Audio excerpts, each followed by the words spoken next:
So one of my favorite stories is the story of how Ram Dass met his guru and how he gave him LSD and how nothing happened to his guru, even though he took astronomical amounts of LSD. So I'm gonna tell you guys the story here in as whatever detail I can remember, right? So Ram Dass, for you guys who don't know, his name was Richard Alpert. He was a psychologist in the University of Harvard, and in the 60s, he experimented with LSD on himself, with some of his patients, with some of the students in Harvard, and he was involved with these experiments with another badass, Timothy Leary, and they were both kicked out of Harvard for experimenting with such forbidden substances. So, you know, Richard Alpert at the time, he had extensively experimented with psychedelics, and he's, you know, fallen in love with the psychedelic state, you know, the state of oneness, the state of love, universal love.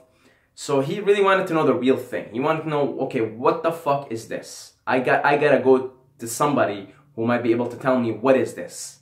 What is this? So, goes on, travels, goes to the east, meets some Buddhist monks, meets some yogis, some, you know, gurus, etc. Gives them LSD, gets different reactions, different mixed reviews, etc. And then he meets what he would describe as his guru, right? And he says, the first time I looked at him, I knew he's my guru, which his name is Neem Karoli Baba. And after meeting him and, you know, seeing some of his powers, he decides, you know what, this is the guy that's going to tell me about LSD. So I'm going to give him LSD. So he had 900 micrograms of LSD on him. And he gives him his LSD to Neem Karoli Baba, right? Says, can you try this and tell me what this is? So Neem Karoli Baba takes the LSD and puts it in his mouth, presumably, and nothing happens. Nothing happens. So Ram Dass, you know, first thing that comes to his mind is, well, the guy didn't take it. He pulled some trick on me. And when he went back to the United States and he was discussing it with his colleagues told him the same thing, you know, he pulled a trick on you, you know. There's no way you're giving somebody 900 micrograms of LSD and they're not going fucking berserk. So, the next time he goes back to India, gives his guru 1200 micrograms of LSD.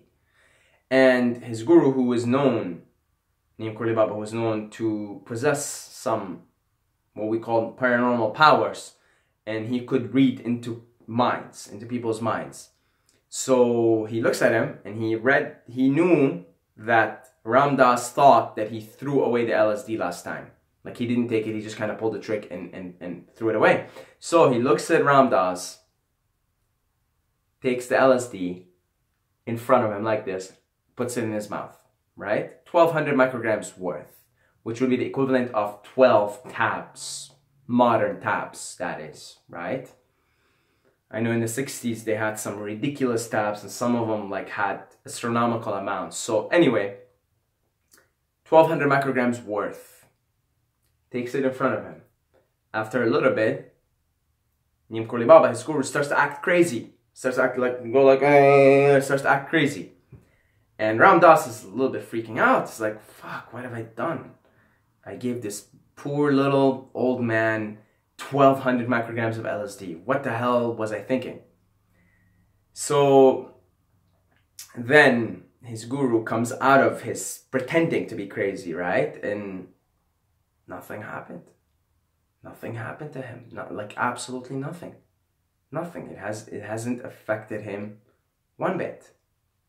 So Ram Dass is puzzled and he's asking him, you know, what's going on? How did it not affect you? What's going on? He told him, you know, this is yogi medicine. You know, some yogis, they use it to deepen their practice, to connect more with God, to connect more with the divine.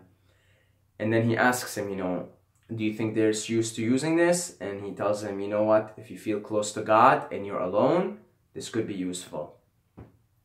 And the point here being, nothing fucking happened to the guy. Imagine you give somebody 1200 micrograms of LSD, they take it right in front of you, and nothing happens to them. And you've already seen them do some very crazy paranormal shit. Well, that just means, you know, if you're gonna use your conclusive logical mind, that his guru, Neem Kurli Baba, is permanently high on psychedelics and naturally induced without having to use substance. Damn, if somebody can do it, that means we can all do it, right? We can all be permanently high on psychedelics without using psychedelics, right? The psychedelic could be used to give you a sense, to give you an idea of what you're striving for, what type of consciousness you're striving for, the ideal consciousness, really, because the psychedelic state is the ideal state. It is the ideal state of consciousness. And giving somebody 1200 micrograms, he's feeling nothing out of it. The guy's already high as fuck here. His brain, because you know, they did brain scans. They took meditators, the brain scans of meditators who have been meditating for, you know, have experienced meditating for 20 plus years, Buddhist monks. And they've taken the brain scans of people who are experiencing an intense psychedelic experience on LSD or psilocybin mushrooms. And they found that it's the exact same brains. It's the same connections. Which brings me to the conclusion that in order for anybody to be permanently high on LSD, to be permanently high on psilocybin mushrooms, to be permanently high on peyote, to be permanently high on psychedelics, and hell, to even be able to secrete DMT. You know, Wim Hof with his breathing technique. And Wim Hof is someone who's, I would say, on a higher consciousness. He can produce DMT in his mind, in his brain. He can produce it. So hell, he can even produce DMT naturally. And so the conclusion that this leads me to, especially with the brain scans of Buddhist monks and people who are on LSD, is that meditation is the way to be permanently and blissfully and freely, without costing you anything, high on psychedelics. Meditation, meditation, meditation. And meditation, that practice, that or that term entails not just sitting down and breathing, you know, that entails anything that comes with meditation. A meditative practice, let's say. A meditative practice can consist of stretching, of chanting, of breathing meditation, of humming, which is one of my favorite ways to meditate.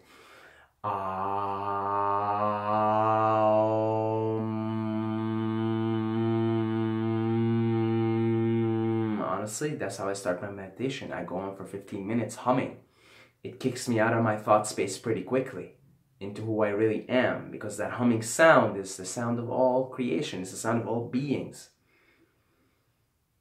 So it is possible. This is what I'm trying to convey in this video, the message that I'm trying to convey. It is possible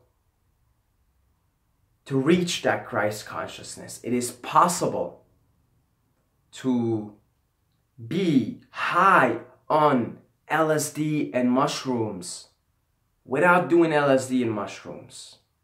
It is possible. It is possible.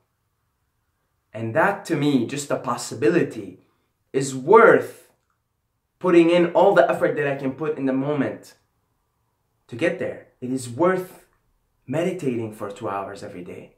It is worth chanting. It is worth being aware. It is worth practicing mindfulness. Because really, for anybody who's tried psychedelics, you know that that is the ideal state to be.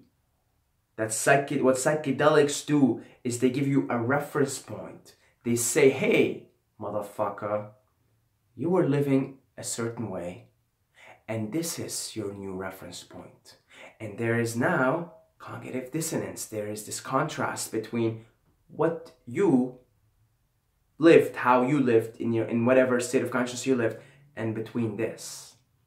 And now this is your reference point. So you better put in the work that needs to be put to get to this new state, to this reference point that I'm giving you. See, all methods are traps, meaning if you're attached to psychedelics being the method that's going to get you there, that's going to get you to that state, well, first of all, you are putting your own state of consciousness in the hands of a substance.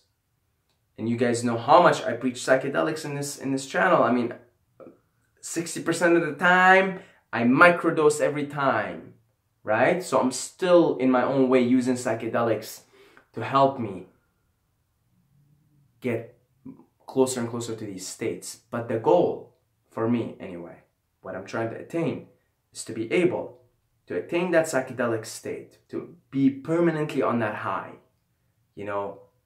And when I say permanently, nothing's permanent, right? Nothing, you know, that's another trap. It's trying to be permanently blissful, let's say, or permanently one. No, nothing's permanent. You're gonna, you know, no state is permanent. But it's just leveling up. It's just like playing a game, playing a video game, and now you've unlocked this level, right? Or, oh, it's like an athlete who like performed wonderfully in like 3 games in a row, and then their performance went down a little bit. That's okay. They can take some rest, figure out why, and then now they have a new reference point, and they'll work towards, oh, I really performed really well in those 3 games, in that week. I even won Player of the Month. Then my performance went down, but now I have a new reference point that I'm gonna work towards, which is to be more and more in that, performance. And the top athletes, the best athletes, are the ones that are able to maintain that throughout their career. Well, our career is life. Our career is this incarnation, this spawn, right? And if we can get to that state of Christ consciousness, oneness, unity, love, if we can operate from that consciousness, from that state of consciousness, in most of our days, in most of our lives, in most of our interactions, in moment to moment, then really, like, we're making pretty good use of this life, of this lifetime, of this incarnation, of this spawn. And to put this again, just to conclude this video, the way to get permanently, and again, I'm using this word permanently just for convenience's sake, the way to get, not even going to use it, the way to get high on mushrooms, on LSD, on psychedelics, is to develop a solid meditative practice and to apply it every day of your life. And if you do that, day by day, day by day, day by day, day by day, moment by moment, night after night, after every time you wake up, you'll feel a little bit closer to that state, a little bit closer, a little bit closer, a little bit closer. And the aim is, over the years of really sticking and disciplining yourself to your meditative practice and deepening the practice, the aim is to get to that Christ consciousness and live there for the rest of your days in this spawn, in this lifetime. That's my aim. That's my goal. So I just wanted to share this with you guys. God bless you all. I love every single one of you, but don't forget to subscribe or you're gonna sleep with the fishes.